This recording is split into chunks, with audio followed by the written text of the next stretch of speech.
Prambors Radio 105,1 FM Prambors Radio, Indonesia number one hit music station. Hai kaula muda, kita udah masuk ke jam 3 sampai jam 4 sore, berarti udah masuk juga di Prambors Ngobrol. Hari ini DC kedatangan salah satu musisi Makassar pecinta alam. Iya gak sih? Apakah Bapak ini pecinta alam? Sejak kapan? Akram Hadinata, kaula muda. Halo. Terakhir kesini bulan Guest.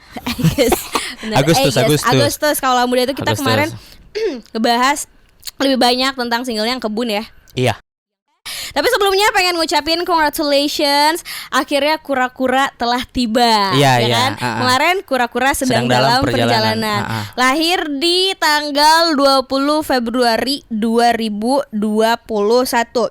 Ya. Ini Kura-Kura tuh sebenarnya udah tadi pas cerita sama Kak Akram juga udah dinyanyiin dari tahun 2000. Dari 2016. Dari 2016 ya, berarti 2016. udah banyak lah ya lumayan yang denger. Tapi apa sih yang ngebuat Kak Akram akhirnya jadiin single aja deh, dirilis aja deh. Ini lagu kan saya Apa? Hayo. minta dari temanku. Oke. Ini lagu bukan saya yang tulis. Jadi ditulis sama, sebenarnya bukan minta teman deh, kayak mak saudara Oke. banget mak begitu karena Bapak Juang Manyala. Oke, Ya, Kak Juang. Itu lagu dari temanku Juang Manyala. Waktu itu dia punya proyekan sekolah. Waktu itu dia 2016 itu dia mengajar di salah satu sekolah di Makassar. Nah, bikinlah dia proyekan 3 mini album, 3 album musik. Waktu itu saya ingat ada Suhu Beku, ada proyek Apalagi? Ayo. Aduh, jangan memperlihatkan dong faktor U-nya ini. Ya. Apa?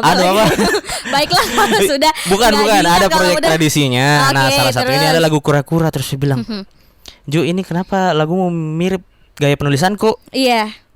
Terus saya tanya, "Ini kok mau serius sih, Kah?" Terus Juang bilang, "Ya, enggak tahu, Mi, kenapa, Kah?" Minta, Mak. Minta. Iya. Akhirnya. Terus Juang bilang, "Ambil, Mi, yang penting kamu serius sih." Oke. Karena bilang lah, "Nggak mungkin lah lagu sebagus ini saya mau main-main nih." Iya benar-benar. Harus serius lah. Bener. Dari situ saya mulai masih kayak aransemen ulang dan bawakan itu sejak tahun 2016 akhir sampai bila-bila. Sampai 2021 akhirnya diputuskan di bulan Februari kemarin dirilis ya, jadi sebuah single. Tapi kenapa judulnya harus Kura-Kura? Enggak penyu mungkin atau siput juga kan punya rumah. Ini dari kalau ada yang sekolah di Atira. Oke. Ada di atas. Ya. Itu dari buku kumpulan cerpennya Pak Edi. Oke. Di bukunya kan judulnya Metamorfosis Kura-Kura. Salah satu judul cerpennya itu ada ingin jadi kura-kura. Nah, kalau mau tahu cerita persisnya, baca itu. Baca itu. Iya, karena di lirik refnya itu dan dia berkembang malu, dia bertanya apakah Tuhan mengujinya dan seterusnya. Itu ada di ending cerpen itu. Cuma saya selalu kalau sebelum saya bawakan yang lagu, kalau manggung di mana-mana saya selalu buka dengan kata-kata, jangan merasa menjadi manusia paling penting di dunia ini. Oh, why? Karena kalau suatu hari tidak ada orang yang mau bantu dan tolong kau, di situ kau rasa bahwa kita sebenarnya butuh orang lain. Oh my god, liriknya ini sebenarnya agak dalam juga ya. Iya. Jadi berarti kalau misalnya kaula muda pengen yang agak nusuk-nusuk gitu, coba dengerin Kura-Kura. Dan kalau misalnya emang pengen tahu detailnya ya tentang si Kura-Kura ini, bisa dibaca apa tadi, Kak? Buku kumpulan cerpen Metamorfosis Kura-Kura. Metamorfosis Kura-Kura. Tapi ini juga sempat lihat kemarin untuk artworknya. Itu gimana konsepnya? Kura-kura lagi di atas batu, terus habis itu kena hujan gitu. Ya itu, kura-kuranya kesepian. Oh, kura-kura ini kesepian. Lalu suatu hari tiada yang mau menopang. Iya. Dia merasakan sepi, semua orang pergi. Oh, oke lah. Ini kayak jangan suka selfish gitu kan ya. Benar. Karena kalau misalnya lo selfish, mungkin satu hari ketika lo lagi sendiri, ketika lo lagi membutuhkan bantuan dari orang-orang, lo nggak punya siapa-siapa ketika lo selfish gitu. Karena siapa lagi yang bisa bantu lo kecuali orang lain, gitu karena kan? kita kan makhluk sosial toh. Bener. Tapi kalau lo sendiri nih Kak, dari rate 1 sampai 100 lo ada di mana untuk kura-kura ini? Karena ini dari semua lagu yang saya bawakan di beberapa panggung beberapa tahun ke belakang, sebenarnya lagu Kura-Kura ini adalah lagu yang paling favorit. By the way ini kemarin lagi aku lihat di YouTube-nya baru lagunya doang kan, belum ada MV-nya. MV-nya apakah sedang dalam perjalanan juga atau mungkin sudah tiba tapi tinggal tunggu waktu untuk dirilis? Sedang dalam perenungan kalau nggak salah. Sedang dalam perenungan ya, masih angan-angan gitu, masih karena konsepnya masih ada beberapa opsi, jadi masalahnya opsi itu bagus semua. Jadi dicampur juga nanti jadinya kayak tahu kan kalau makanan ini dicampur semua jadi enak tuh ya, jadi harus pilih satu. Bener berarti emang harus mateng gitu kan ya, persiapan juga harus matang. Tapi kemarin waktu produksian si single Kura-Kura ini, apa sih kendala-kendala yang terjadi yang nggak bisa dilupain? Kayaknya banyak sih, kalau udah wow itu paling banyak. Tapi satu aja deh, mau satu atau dua lah. Lama. Apa yang bikin lama? Apa ya? Kura-Kura kan saya proses itu dari persis tahun lalu. Persis 2020 berarti. 2020 bulan Maret. Wow, pas corona baru masuk dong ya. Bener. Terus pada waktu itu juga lagi perombakan tim. Jadi season player saya ada beberapa yang berotasi. Yes. Toh kayak pemain bola. Jadi butuh chemistry-ku sama mereka masing-masing sebenarnya sudah lama terbentuk. Cuma chemistry sesamanya season player ini yang dibangun pada waktu itu. Maksudnya kan jadinya ada konsep baru yang masuk, ada ide-ide baru yang lebih segar lagi. Jadi aransemen yang lama yang saya bawakan itu ada beberapa perubahan. Kejadian yang agak lucu dan gak mungkin dilupain ketika udah jauh-jauh hari, mungkin udah kayak wah ini waktu produksian si Kura-Kura ini ada hal ini nih yang terjadi, yang kayak kalau diinget tuh bikin ketawa aja gitu. Sebenarnya semua hal yang menyedihkan kemarin sepanjang 2020 kalau diingat kembali itu bikin ketawa aja akhirnya. Kenapa? Karena sebenarnya hal terberat itu justru ada pas H-1 minggu perilisan Kura-Kura. Cuma itu kayak dapur sekali kalau mau diceritakan di sini. Tapi emang kalau yang sampai saya harus bagaimana drop down sekali. Oh gitu. Nah, saya sakit dong waktu itu dong. Bukan. Saya percaya bahwa lagu itu tuh ada kutukannya. Oh my god, yes. Aku nggak tahu loh kalau soal yang ini. Saya sebagai penulis lagu tuh, saya selalu merasa bahwa ini lagu yang kalau itu lagu kayak apa? Dalam gitu, pasti akan jadi bumerang kayak misalnya. Memang pernah saya waktu SMA bikin lagu kan, waktu lagu masih zaman bikin lagu cinta kan, zaman SMA bikin lagu tentang patah hati yang sakit sekali. Padahal waktu itu dalam kondisi ada pacar. Oh iya. Iya, cuma lagi bayangkan saja bilang kejadian kalau saya begini. Mainnya theater of mind. Terus lagunya lumayan lah terkenal di sekolah pada waktu itu. Dirilis nggak sih? Rilis sih sebenarnya, kalau saya bahas di sini bakal jadi sengketa nanti di kemudian hari juga. Jadi jangan diungkap lagunya apa. Itu pokoknya cukup terkenal pada waktu itu. Sebulan kemudian itu kejadian. Terjadi lah. Maksudnya pada waktu itu kan H-1 ini adalah sesuatu yang di luar dari rencana. Benar. Pada akhirnya ya yang harus tanggung itu saya sendiri. Kejadian itu. Langsung saya bilang, astaga. Jangan-jangan kutukan lagunya berlaku sekarang. Kayak gitu. Ternyata besoknya akhirnya ini pengalaman yang paling menarik dari perilisan lagu ini adalah ketika waktu itu ada di titik terendah, kayak bukan lagi kayak palung paling dalam tuh.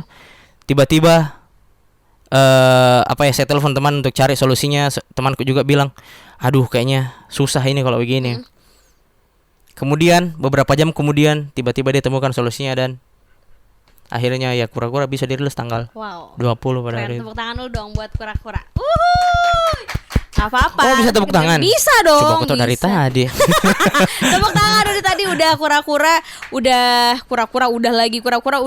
Sampai, sudah udah sampai. telah tiba. Ya. Telah tiba ya, kura-kura telah tiba, bukan sedang dalam perjalanan lagi.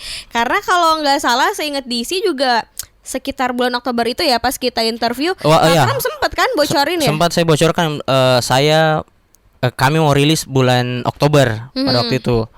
Cuma karena kendala kan waktu itu tunggu, saya berpikir bahwa Oktober tahun lalu itu Covid sudah mulai mereda. Iya. Ternyata pas H-10 hari tiba-tiba beberapa tokoh dunia sudah kena lagi positif. Iya, ya sudah benar. udah batal. Tahun depan Batal. saja kalau Akhirnya begitu. bulan Februari ya, kita melihat situasi dan kondisi juga ya kayak gimana amannya pas dirilis si Ya, kura-kura betul. ini. Tapi harapannya sih semoga teman-teman juga bisa dengerin kura-kura ya, bisa menikmati kura-kura. Udah bisa dinikmati di mana nih Kak? Di semua platform musik digital yang kalian ketahui. Yang kamu Pokoknya ada. ketahui kalau TikTok muda. ada. Oh, TikTok juga ada. TikTok serius? ada. Cuma Wah, keren. kendalanya sekarang adalah TikTok itu susah diatur. TikTok challenge dong. Janganlah. Oh jangan. Ya kali kita Cosplay menari di jadi atas. kura-kura. Masa kita menari di atas penderitaan orang lain? Cosplay jadi Itu lagu kura-kura. penderitaan loh. Oh iya, jangan dong, jangan. Jangan dijogetin. Bener-bener jangan. Ih, siapa tahu ada yang mau cover kan? Kura-kura challenge Kalau gitu. di TikTok itu apa ya kekurangannya buat teman-teman musisi? Teman-temannya lagi kekurangannya di TikTok itu kita tidak bisa mengontrol mau dipotong di bagian mana. Iya, benar. Jadi kadang waduh bukan ini yang saya mau. Iya, Jadi bener, sudah lah. bener. Berarti khusus untuk didengerin aja ya kalau di TikTok. Nah, ini beberapa pertanyaan terakhir DC untuk Kak Akram, mungkin next project dari Akram Hadinata akan ada sesuatu lagi kah? Atau ada sedang dalam perjalanan? Ini mungkin masih mau memoles kura-kura lagi lah. Oh, mulai kura-kura. Maksudnya seperti tadi MV. Yes. Apakah ada lirik videonya benar. biar orang bisa nyanyi bareng? Bener. Apakah ada, semoga pandemi cepat berlalu jadi bisa bikin showcase kayak Oke, begitu. bener. Tapi apa sih yang dikangenin dari nge-gigs gitu Kak? Orang teriak. Orang teriak. Terus apa lagi? Atmosfernya, lampu-lampunya, astaga. Banyak lah pokoknya. Bener. Banyak. Tapi kemarin sempat ikut konser virtual juga kah atau apa? Ada Beda ya atmosfernya. beda atmosfernya pokoknya. Gimana perasaannya waktu virtual konser gitu? Heh, Kenapa tuh? yang tim produksinya kan teman sendiri. Jadi kayak aduh, masa saya nyanyi buat kau. Iya, Yang untuk tiap hari kamera juga benar. Iya, tiap hari sama-sama, ya Allah. Kau lagi. Kau lagi jadi kayak saya mau lihat orang baru. Maksudnya rindu juga sih kayak nyanyi sore yang nonton cuma Batako. Tapi beda atmosfernya. Beda atmosfernya sama tetap. virtual. Benar. Berarti itu ya yang dikangenin. Kena sinar matahari Iya, begitu. bener-bener sore-sore kan. Ini pertanyaannya ada 100 jadi mungkin akan selesai besok. Oh, enggak apa-apa sih. Terbiasa mah pertanyaannya satu tapi anaknya banyak A B C. Oh, A-nya lagi iya, bikin B C D ya. bener. Oke, udah terbiasa ya. Oke. Nggak apa-apa, sikat. Yang pertama, colorful atau monokrom? Colorful. Colorful, why? Ya kalau berwarnain aja saya dilihat. Oh, oke. Tapi jangan juga kompor toh. Kombinasi pongor. Aduh ya ampun. Yang Oke. kedua, ice cream atau cookies? Ice cream. Ice cream. Wah, suka Selena Gomez dan Suka Blackpink. saya suka sensasi brain freeze. Diputusin atau mutusin? Diputusin. Kenapa? Sudah terbiasa. Oke, lagi dan lagi sudah terbiasa. Nanti sudah terbiasa kalau muda apapun yang terjadi sudah terbiasa. Iya. Yang terakhir, balikan sama mantan atau cari yang baru? Cari yang baru lah. Oh, kenapa mau Ah, balikan Karena sama mantan itu cuma buku sejarah. Jadi lebih bagus kalau dibaca aja saja untuk jadi pengalaman. Oke, tepuk tangan dulu dong untuk Akram Hadinata. Thank you so much Kak Oke. Akram udah mau ngobrol sama DC untuk Thank you ngebahas juga sudah singlenya. diundang. Sama-sama, terima kasih kembali udah mau ikutan mini games juga Iya. yang tadi dan ngasih sedikit penjelasan kenapa milih yang itu. Pokoknya sukses selalu Oke, untuk Kak sekali Akram. lagi ya. Oh iya Pak. Saya suka Blackpink. Baik. Kak Akram adalah Blink ya. Bukan dia Blink. juga ya. Oh bukan dia juga. Oke, nggak apa-apa kawalan muda. Baiklah, thank you so much untuk Kak Oke. Akram Hadinata sekali lagi. Mudah-mudahan sukses selalu proyekan-proyekan ke depannya. Amin. Semoga dilancarkan segala urusannya ya. Amin. Itu dia kalau udah Disi habis ngobrol sama Kakak Ramhadinata. Kira-kira minggu depan Disi bakalan ngobrol sama siapa lagi? Kamu bisa kasih tahu Disi dong. Kalau misalnya kamu pengennya Disi ngobrol sama siapa, langsung kasih tahu aja di Instagram @wadiabalamakassar atau via Twitter juga bisa di @prambors_mks. Karena udah jam 4 juga nih kalau muda, waktunya Disi buat cabut. Thank you so much buat kamu yang udah tune in dari jam 12 tadi sampai jam 4 sore ini. Minggu depan kita ketemu lagi di jam yang sama dari jam 12 sampai jam 4 sore. Disi pamit kaulah muda, stay safe, stay healthy, and see you, bye-bye.